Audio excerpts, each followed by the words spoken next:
Elections are, of course, decided on Election Day, but eagerness to read the tea leaves sooner than that has long led to efforts to sample the electorate via polling. This election, we're trying something a little bit different. Actually, a lot different. Here to explain what we're up to, Erin Kelly. She is the president and CEO of Advanced Symbolics, Inc., an Ottawa-based company that uses artificial intelligence to predict human behavior, including how you are going to vote on June the 7th. Erin, great to have you here. Thank you. We have talked to you over the satellite before, but this is the first time I think we've had you in the studio, so nice it's great to have you here. here. Advanced Symbolics means what? Well, Advanced Symbolics, we're an AI company, artificial intelligence company, and we have basically artificial intelligence that goes out and surveys the population, if you will, and tells us what people are thinking. Who is Polly? Polly that's the name of our AI. She's an expert in the political sphere. We have different AIs for different subject matters, and so she was the AI that we used for Brexit and for the American election and for the Canadian election in 2015, and so now we're bringing her back to work now for the Ontario election. I assume you're calling her Polly for politics? That's right. That's right. So somebody else has got Siri, somebody else has got... Yeah, we've got Rocky, who does tourism for Canada, and... Cute. Yeah. Okay, and so, I mean, are you the guys who actually programmed the brain into the EI to make it do what it does? It was invented here, so invented in Canada. What did I say? I say UI? Yeah. I didn't mean UI. AI, artificial AI. Intelligence. Yes, that's right. So It's all done in our office. So she's already programmed. What we have to do with Polly now is train her for each election, so she understands who the players are and what the issues are in this election. How do you do that? We give her articles. So she reads the news. She'll read your transcripts. She can read whatever she wants to read. We set her loose on the internet and tell her just read about the Ontario election. You tell her to do that? Yes, yes. And she does that, and she reads voraciously. She reads everything. And that's how she's detecting patterns and seeing how people's votes are changing. She does it longitudinally for the whole year. Longitudinally means what? She studies what people say about the election, not just right now, but starting back, she started in January, and she's going to go straight through till June.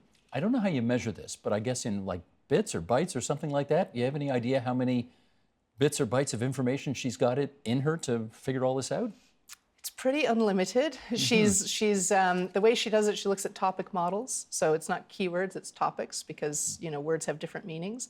And she looks at the stance classifications, how much, or sentiment, how much people like or dislike things. And she doesn't really keep all the bits and bytes. She basically assigns for demographics numbers that indicate whether they're decided, undecided, and which one they're going to vote for. So she's pretty smart. She's pretty smart. She's pretty smart. Yeah. I know that when the polling companies want to find out what people are thinking, on a daily tracking poll, for example, they might call up 500 people around a 13 million person province and kind of do that every day to get a rolling sense of things. That's 500. How many people does Polly talk to? Or how many things does Polly interact with? Or what's the right question I should be asking here? Polly, she creates a sample of people. Okay. So in Ontario, she's looking at 40,000 people across the province in all different ridings. She's got samples in every single riding, because we're doing every riding this time because of what happened with the American election that was determined by the electoral districts. When she does Canada-wide things, she's got about 300,000 Canadians that she's monitoring. So she starts with the people, a representative sample. It's not necessarily that they're talking about the election. She's just looking at a random sample of people in Ontario and seeing what the engagement is of people around the election. And how does she know that she has a good cross-section of, young and old and male and female and urban and rural and ex-urban and northern and southern and all that stuff?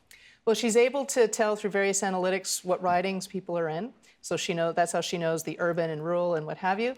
And then she's got different tools for assessing how old people are. So sometimes you'll say how old you are, but even things down to your name. Madison is you were born in the 2000s. Jennifer, high probability you were born in late 60s, early 70s. So she calculates all those probabilities. She's got about 13 different ways of assessing age and gender, and she looks at your photo, all these different things, and she puts it together and assigns a probability of you being a certain age, ethnicity, gender. And again, I want to make the comparison to good old-fashioned polling, where when they would try to call you at home and have you pick up a phone at home and talk to you in that way, What does Polly do? It's very old-fashioned. It is, eh? Okay, all right. So Polly looks at what people are saying on social media. So she's not calling you up, there are no questions. She has her topics that she's looking for, Doug Ford, and it has to not be Ford on his own, but Doug Ford, or in context of the election, so that we're not talking about Ford cars, for example. So she understands the context. And so she's looking at her sample that she's got, and she's seeing who's talking about the election and what they're saying. But she doesn't actually interact with people. No, she doesn't not call at people. all. No. Huh. And that's important, Yeah. because the minute you touch somebody, this is a scientific principle. Like, all our folks are physicists who do the research here, and you probably know physics, Schrodinger's cat. Just by observing a phenomenon, you change the outcome. So the whole idea, as a cultural anthropologist, for example, you don't want to touch the subject matter unless you have to. It's hard to do a survey without asking people questions, but that's what social media has given us, the ability to survey the land, what people are thinking without taking any personally identifiable information. And we're not looking at what Steve Paikin has to say and recording that. It's just men of a certain age, this kind of thing. And so that we can get an idea of what people are thinking. On the theory that the moment that you interact or actually have connection or contact, you are somehow influencing what they might otherwise do. You bias the answer. And this is something that people who do surveys know. So you'll notice in a survey, they'll ask a question 2 different ways. So if you wanted to ask about Ford's policy on calling you up if your daughter's having an abortion, first the question 1 might be, are you in favor of the doctor calling you up when your daughter's going to have an abortion? And then later on, maybe question 20, they'll say, do you believe in a woman's right to choose? Now, if you contradict yourself, yes, call me when my daughter's having it, but I believe in a woman's right to choose, they throw out your answer because you contradicted yourself. So there's bias. So that's interesting. Okay, so that partially, I think, answers the next question I was going to ask you, which is, we know pollsters get lied to by people they call, because some people, well, let's go to the United States, a year and a half ago. A lot of people didn't want to admit they were going to vote for Trump. They wouldn't tell pollsters that. You guys, through your method, predicted Trump was going to win. Is that how you did it? We do it through a lot of different ways. What we notice is the conversations that people are having, what they read, what they choose to post, they're not coming. So Polly did 2 things. She would look at people who said, I'm going to vote for Donald Trump, and then she put in undecided but lean. So this is, I'm leaning toward Trump or I'm leaning toward Hillary. And then when we got to the election, we pulled out the lean. So she had to make a decision and put people in different buckets. And we did the same thing for Brexit. So she looks at the things people say, the things they like, and she puts it together and compares it to people who have actually declared who they're going to vote for. Because again, you were, I don't know if you're the only organization, but you're surely one of a very small number of organizations that accurately predicted Brexit, that people would want to leave the European Union. Yep, exactly. You got that one right, using the same principles here. Exactly. Now, take me back to American election night. The New York Times had that little clock going, or whatever it was, a little, a meter of some kind on their website that was, that at the beginning of the night said 93% probability Hillary Clinton was going to become president. But you already knew at that point that Donald Trump was going to become president. Well, we had an inkling. Right. So here's the problem that this was only, I think, the second time in American history where the person who did not win the popular vote won the presidency. Yeah. So Bush was the other. Right, exactly. So that was the challenge in that one, that they didn't, it's very expensive to do each electoral district because you have to create a sample in each district. So pollsters don't do that. And that's why in this election, and we're seeing similar patterns here, doing the popular vote and doing the seat count, you're getting different results. And so that's what tripped them up in that one. And also because of the way they did their surveying, they overweighted certain populations. We know that minority groups are less likely to take surveys. So they were underrepresented in African Americans. The ones that did take it were voting Hillary, so they thought they had that population. But the ones who chose not to take it, they were, of course, voting Trump. And we know that a lot of African Americans did vote for Trump. Now, for lack of a better expression, let's call that the special sauce. When you get the data in, good pollsters will, what's the word I'm looking for here? They'll adjust the numbers, or they'll, to take into account those kinds of things you just said. These groups are underrepresented, these groups are overrepresented. Do you have to do that with AI when you do your surveying? The AI does it. You do have to correct the data all the time, even in AI. For example, when you have a reigning premier, one of the other challenges in the American election is neither one of them was the incumbent. Right. So when there's an incumbent, you always have to correct the data because, of course, more people are going to be talking about Kathleen Wynne because she is the premier. Fewer people are going to be talking about the other two candidates simply because they're not doing this job day to day, so they don't get as much press attention. And that was the challenge in the American election. They were two new candidates. One of them was better known. So the one that's better known is always going to get more attention. And you have to somehow account for that, or the AI does it. The AI does it. She corrects. She knows that Kathleen Wynne is the premier, so you're always going to have more people talking about Kathleen Wynne, so you do have to balance out that data. Now, as much as the regular pollsters like to think that when they get the total vote percentages in, they can extrapolate based on those numbers and sort of figure out what ridings are going to go where, it's a fairly inexact science, isn't it? It's an inexact science, and it's getting harder and harder to do. So the more you have some populations that don't take surveys, new Canadians, Aboriginals, young people, when they don't take surveys, you're always overweighting. There's always the risk that because you're not getting that representation, you're assuming that the few people that you do have in your survey represent that group. And we're finding more and more, when people say that the pollsters are getting it wrong, it's not really the pollsters. The science is still good. It's the platform that they're using, the technology that they're using, opt-in surveys or telephone surveys, because people don't have landlines in their homes anymore. Right. And nobody wants to take a survey on a mobile phone while they're in a meeting or driving or what have you. So if they want to get 100 respondents by home phone, how many people do they have to call? 1,000. 1,000. Boy, so 90% of their effort is wasted. Exactly. All of the polls right now, and admittedly, these are indications of what people thought yesterday. They're not indications of how people are going to vote 30 days from now. Let's just be clear about that.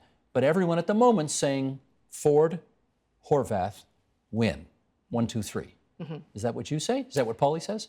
What Polly says is right now, yes, Ford majority government. Now, it is important to say our margin of error is still like 3.5 on this, and we like it to be at 1.2. And it's because, think of it as regular season hockey versus playoffs, right? So in the regular season, you're getting the hardcore fans. Playoffs, everybody's got an opinion, right? So once the election is called, then we get to see everybody coming in and talking about the issues. But in the beginning, the polling we've done so far, it's people who are engaged or more people who are more interested in politics. So yes, we are definitely seeing Doug Ford in the lead.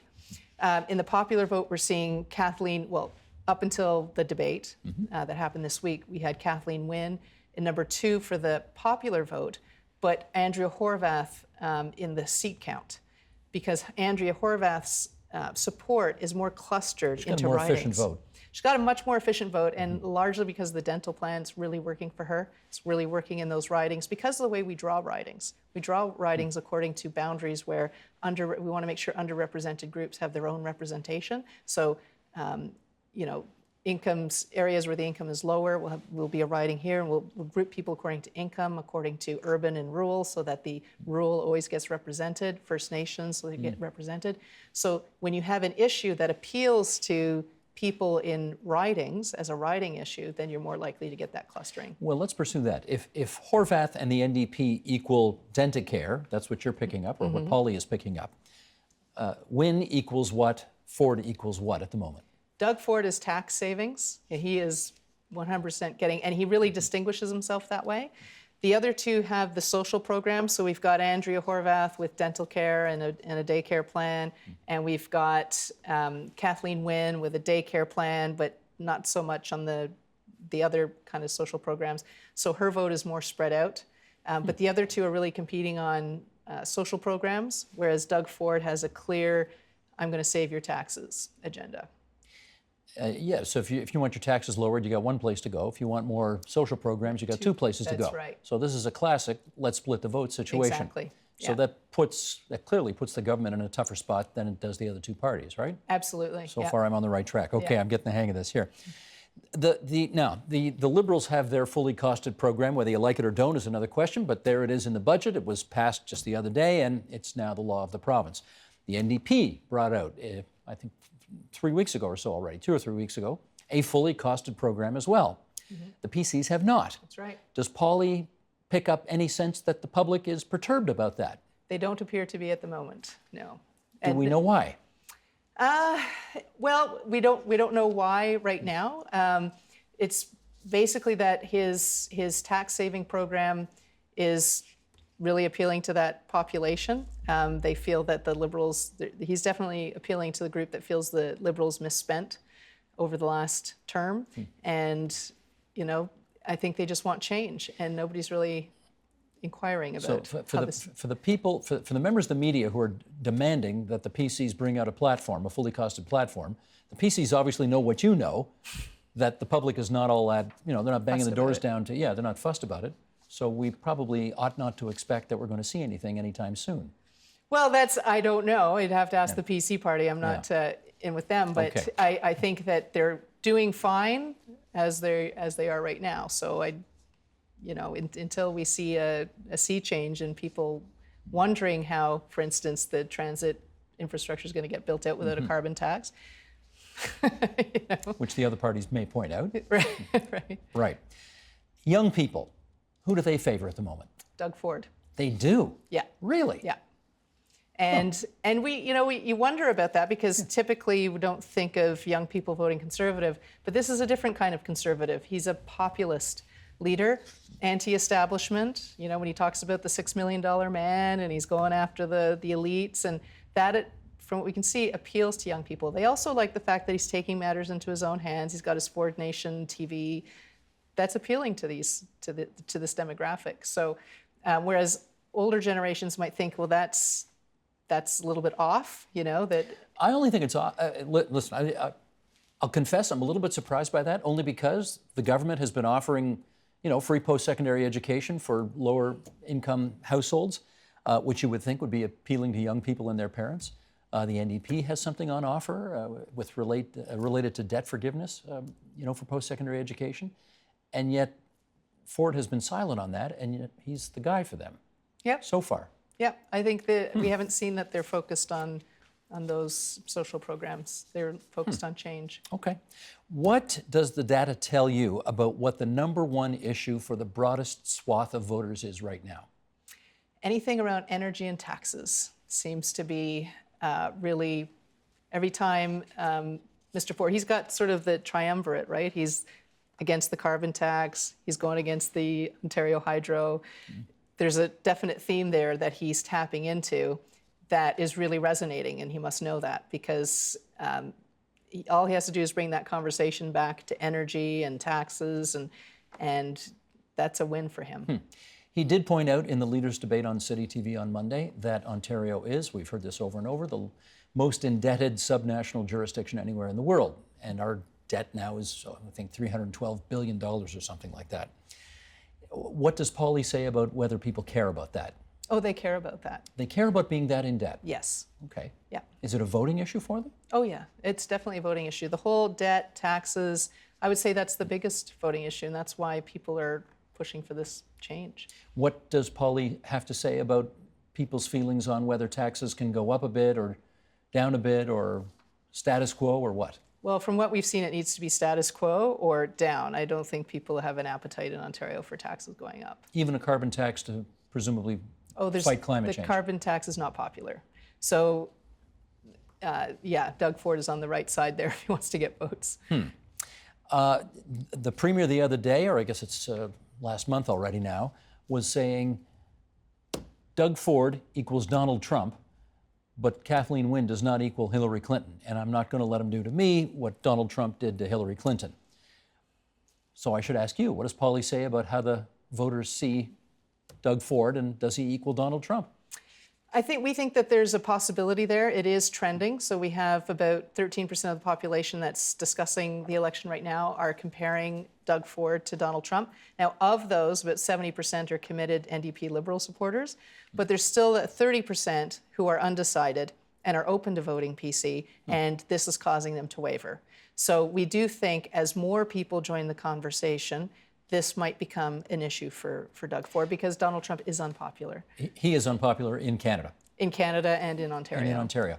Okay, let me just make sure I got that. So the 70% of people who think there may be a connection between Ford and Trump, they're not going to vote for him. They're not going to vote for him, so he ought not to worry about them. But there are 30% of the people who are still persuadable to vote Tory if Ford can convince them that he's not as disgraceful as the president. Yes.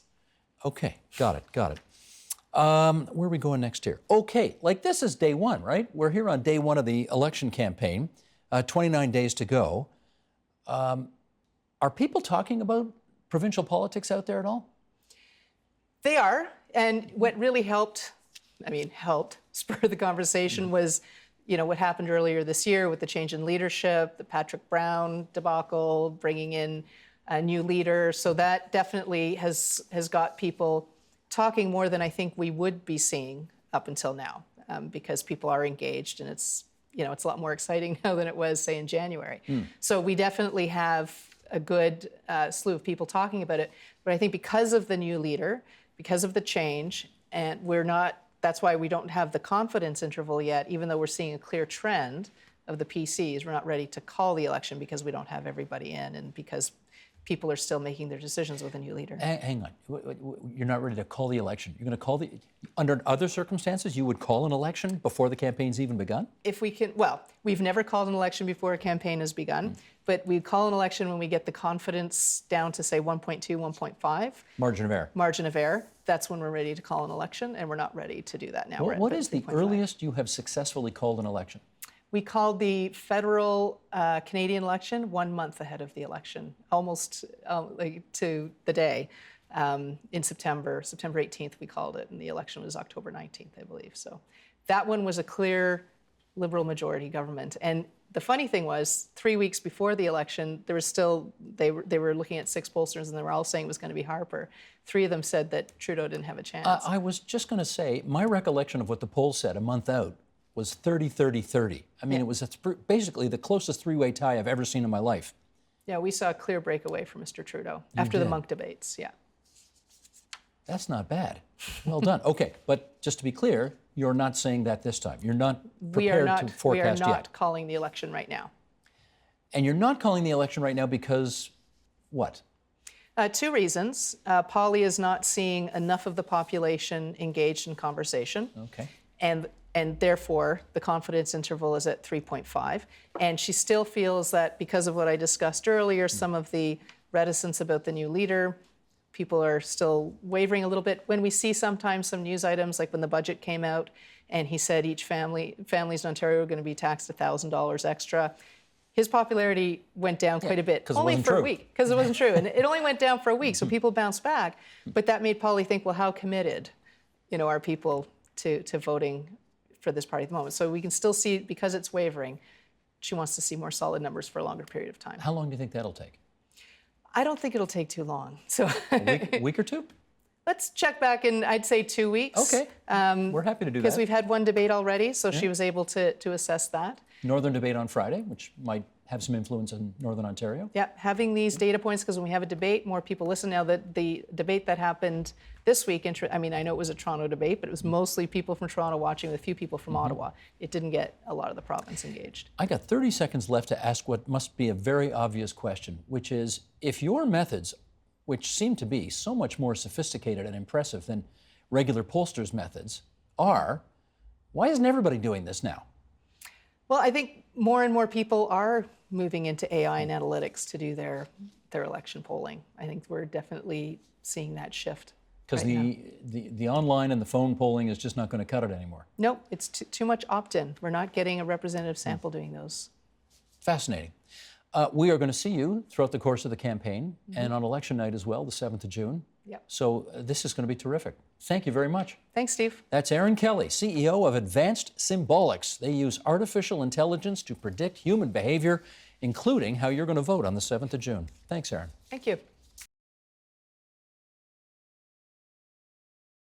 The Agenda with Steve Paikin is brought to you by the Chartered Professional Accountants of Ontario, helping businesses stay on the right side of change with strategic thinking, insightful decisions, and business leadership. Are you on the right side of change? Ask an Ontario CPA.